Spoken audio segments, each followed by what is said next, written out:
Olá pessoal, sejam muito bem-vindos a este canal. Pessoal, nesse vídeo aqui, bora falar sobre sabedoria, riqueza e fé, por que não, né? Bora falar então sobre 3 personagens bíblicos que eram muito ricos, que tinham muita grana para a época, tá bom? Então bora trazer aqui a história de cada um deles e ver o que a gente também pode utilizar, né? Por que não tentar copiar também esses grandes homens de Deus aí da história bíblica, né? O primeiro nada mais, nada menos é do que Abrão, né, que depois passou a se chamar Abraão. Então, Abrão, né, nascido ali na terra do Urs, dos caldeus, né, para quem entende um pouco de história bíblica aí, ele cresceu ali até que Deus fez uma promessa para a vida dele, pediu para ele sair da sua terra, da sua parentela, pediu para ele deixar todo mundo e partir para uma terra que nem ele sabia onde era, né? Aqui então já temos o grande ensinamento. Às vezes temos que acreditar, temos que crer mesmo sem sabermos, né, o que vamos encontrar no futuro. Então, Abraão atendeu esse pedido, Abraão acreditou e partiu, né? Mas mesmo assim,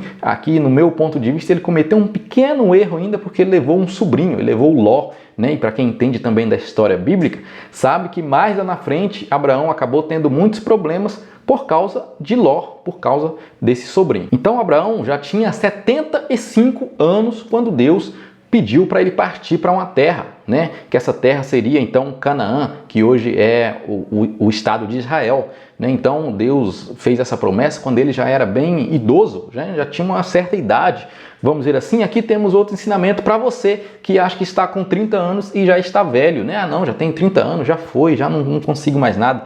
Nunca é tarde, tá bom? Se você colocar toda a sua fé em Deus e você também lutar para isso, né? Então Abraão partiu com essa promessa de que Deus iria, né, lhe dar uma terra, lhe dar um lugar, né, para sua descendência, e que essa descendência também seria muito numerosa. Então Abraão apenas acreditou, lutou por isso também. Ele não ficou apenas acreditando na promessa, esperando que isso caísse do céu, não.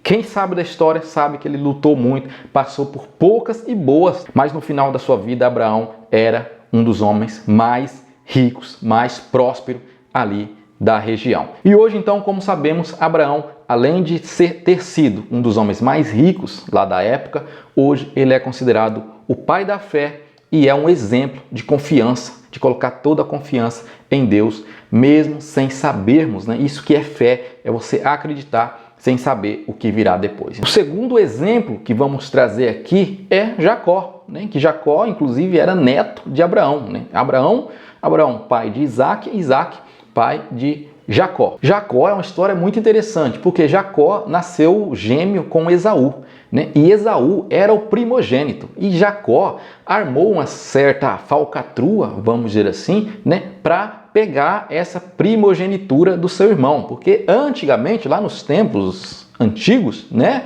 apenas o filho primogênito era o herdeiro principal do pai, vamos dizer assim. Então, Jacó, inclusive, o nome Jacó, né, meio que quer dizer ali, meio trapaceiro, alguém que quer passar os outros para trás. Acreditem se quiser, esse é o significado do nome Jacó. Por isso que mais lá na frente Deus acabou mudando o nome de Jacó para Israel, né? Israel, inclusive, que é o país de Israel. Se você não sabe, né, Jacó é foi mudado o nome dele para Israel, que é o país hoje Israel, tá bom? Porque Jacó é o pai dos 12 filhos que deram nome às 12 tribos de Israel, tá bom? Se você não sabe também dessa história bíblica. Então Jacó herdou essa primogenitura aí do pai de Isaac. Acredito também que tenha herdado todas as riquezas, né, do seu pai Isaac ali, que vinha, querendo ou não, vinha também de Abraão. Então ele se tornou também um homem muito próspero, né? Então também tinha muitas riquezas, rebanhos, servos. Então Jacó, na sua juventude, se julgava, ele achava que ele era muito espertão, já que ele tinha passado o irmão para trás.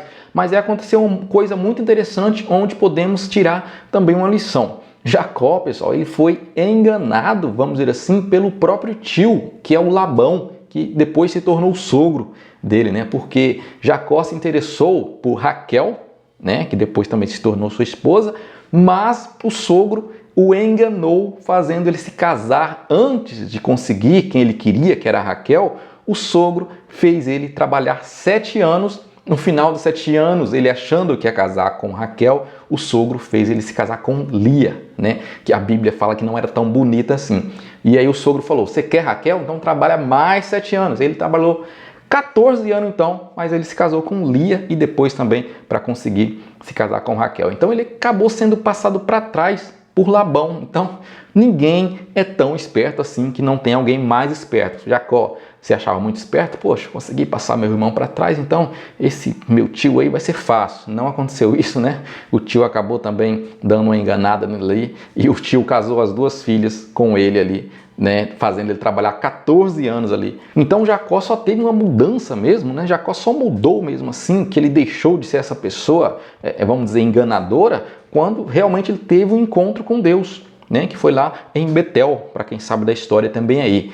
Então ele teve esse encontro com Deus, Deus já aproveitou ali, já mudou ele, já mudou o nome, já passou o nome para Israel, já fez tudo isso e já mudou também ali o caráter dele, vamos dizer assim. A partir disso daí, então, que ele prosperou mais ainda e veio se tornar um dos homens mais prósperos, mais ricos da história bíblica. Tendo hoje, inclusive, o seu nome, sendo o seu nome o país de Israel.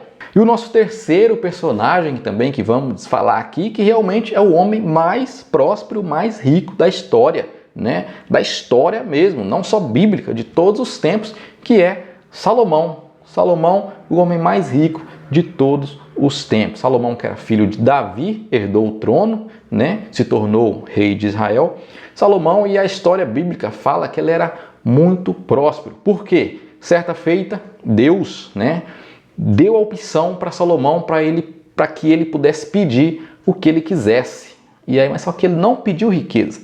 Ainda que ele tenha se tornado o homem mais rico, no princípio, no começo, lá então, ele não pediu riqueza, não pediu ouro, não pediu prata. Ele pediu sabedoria. Porque ele sabia, na verdade ele nem sabia, mas com essa sabedoria então ele construiu tudo que ele teve. Salomão, pessoal, ele era incrivelmente rico, rico de verdade. E a história também diz que ele teve mais de 1000 esposas, mais de 1000 mulheres. Inclusive foi isso daqui que acabou afastando ele espiritualmente de Deus, né? Tanto que ele escreveu Eclesiastes, Provérbios, né? E também lá os Cânticos, né? Os Cânticos dos Cânticos, né? Que ele era um homem romântico também, por que não? Né? Apesar de ter tido as 1000 mulheres. Então Salomão hoje é lembrado como um rei sábio, uma pessoa muito sábia, porque essa sabedoria veio de Deus, mas que também ali no final da vida ele olhou para trás, como está escrito lá em Eclesiastes, né? E ele viu que toda aquela riqueza, que tudo aquilo que ele tinha construído ao longo da sua vida era tudo vaidade, né? E no final ali a conclusão dele é que realmente o que importa é a presença, é a proximidade com Deus, né? Então essa é a grande conclusão que Salomão chegou no final da sua vida, mesmo ele tendo muitas mulheres, muito ouro, muita prata, muita grana, muita influência, né? Ali no final da vida, a conclusão dele foi que o que importa de verdade é a presença de Deus. Então essas 3 histórias nos ensinam sobre fé, sobre obediência e também sobre sabedoria, né? E que as nossas escolhas é que vai decidir onde é que vamos chegar, né? Se tivermos a fé de Abraão, mas se não formos obedientes, às vezes isso não vai valer muita coisa, né? Da mesma forma, se a gente tiver fé, for obediente, mas não trabalhar com sabedoria, não pedir sabedoria para Deus também, às vezes você vai acabar fazendo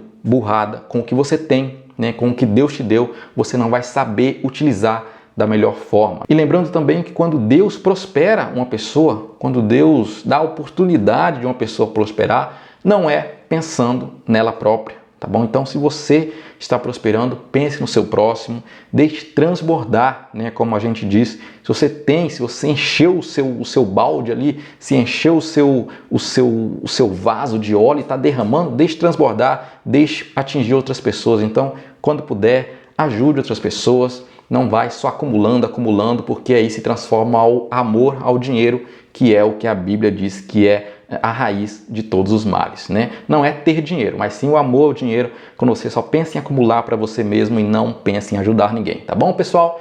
Bom, gostou desse tipo de vídeo aqui? Deixa nos comentários aí, compartilha esse vídeo também. E se ainda não é inscrito aqui no canal também, não perca tempo, já se inscreve aí pra gente crescer, pra gente prosperar, pra gente transbordar juntos aqui. Valeu, pessoal? Forte abraço para vocês, fiquem todos com Deus.